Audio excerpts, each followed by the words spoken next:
Hi guys, ayan for today's video at hindi ako masyadong makapag loudspeak dahil alauna na, ayan, alauna ng madaling araw at bantay ang lola nyo.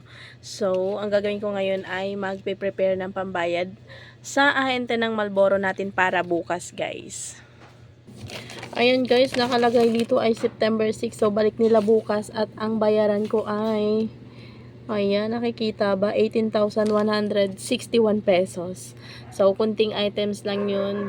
Parang pinakamarami ko doon siguro Chester na red, 6 na rim. Yun ang pinakamarami ko. So, syempre, pinakamahal natin yung Malboro. Kaya kahit kunti lang yung item na nakuha natin ay ang laki pa rin ng bayaran natin. So, yun guys.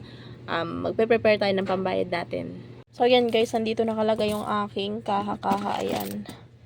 Yung aking cash box. Pinapatungan ng mga coins. Kaya, pasensya na kayo sa itsura dahil mahanap. Ayan, maingay pa nga. So guys, ganito kakalat yung aking cash box dahil hindi ko siya everyday binubuksan.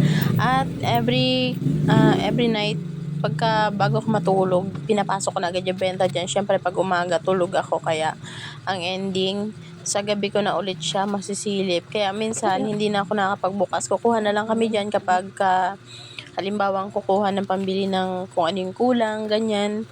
Tapos yan, kaya ganyan na itsura. So ngayon guys, magbibilang tayo. Tingnan natin kung aabot nga itong mga benta ko ng ilang araw. Try natin kung aabot siya ng 18K. Minsan kasi kapag hindi umaabot yung pambayad ko sa sa Malboro, ayan, sa GCash muna ako umuhugot ng kulang. Tapos in case na magkaroon ako ng benta, ayan, papalitan ko naman din siya agad. Minsan lang naman ako ma-short sa pambayad ng sigarilyo kapag nauna na ako na grocery. Kasi pagdating sa grocery, hindi ko na makontrol kung magkano na nga ba yun na grocery ko. Basta dampot na lang ako ng dampot, and then kung magkano yung lalabas dun sa cashier, yun na yung babayaran ko. Kaya ang ending, kapag kulang yung pambayad ko ng sigarilyo, ayan, sa GCash muna tayo hugot. Mabuti na nga lang meron tayong GCash, diba? So ayan, isasort ko muna yung mga 100s and 50s. Kung makikita ninyo, wala nga akong 1,000 dahil nga ginagamit ko siya sa pag GCash kapag halimbawang walang buong 1,000 sa GCash tapos ang cash out ay malalaki na.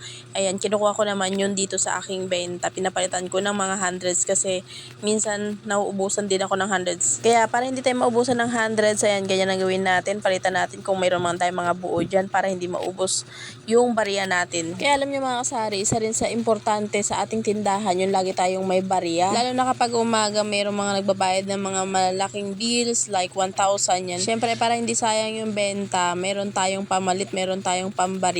So ayan nga mga kasari ko, pagkatapos ko nga siyang isort ay isiset ko naman siya ng tigo 1,000 at tutupiin ko siya para madaling kumuha ng pamalit in case na meron tayong papapalitan or babarihang 1,000 or 500. At saka para mas mabilis na rin siyang bilangin, ganito yung ginagawa ko. Kaya hindi nga rin ako nawawala ng rubber band dito sa aking kaha dahil nga panali ko siya ng aking mga bills. So, ito na guys, na-prepare ko na yung pambayad ko ng sigarilyo para bukas.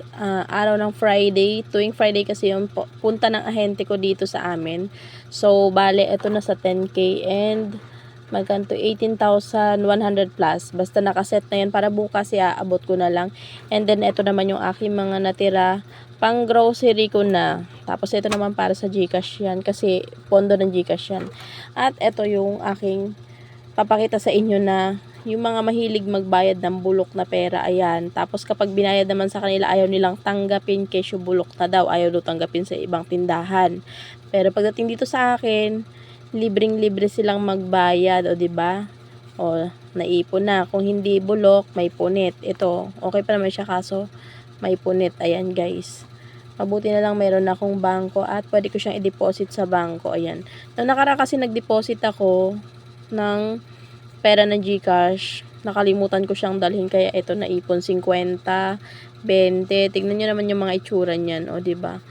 Mukha lang siyang maayos sa camera pero pagdating sa personal, hindi na siya katanggap-tanggap talaga. Pero okay, ano pa naman.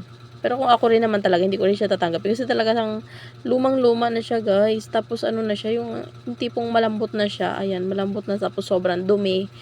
Kumakapit sa kamay, sa ano ko, yung dumi yan, nakikita nyo ba yung dumi yan, kumakapit sa palad ko, daliri ko, ayan, diba, mga luma na siyang tingnan, At ito ako guys, before nga ako magbilang ng pambayad sa ahente natin, ay gusto kong i-flex din sa inyo yung aking microfiber bath towel na paborito kong gamitin at nabili ko lang siya sa Shopee ng 100 plus lang, 2 peraso na. Sobrang lambot at sobrang absorbent pa.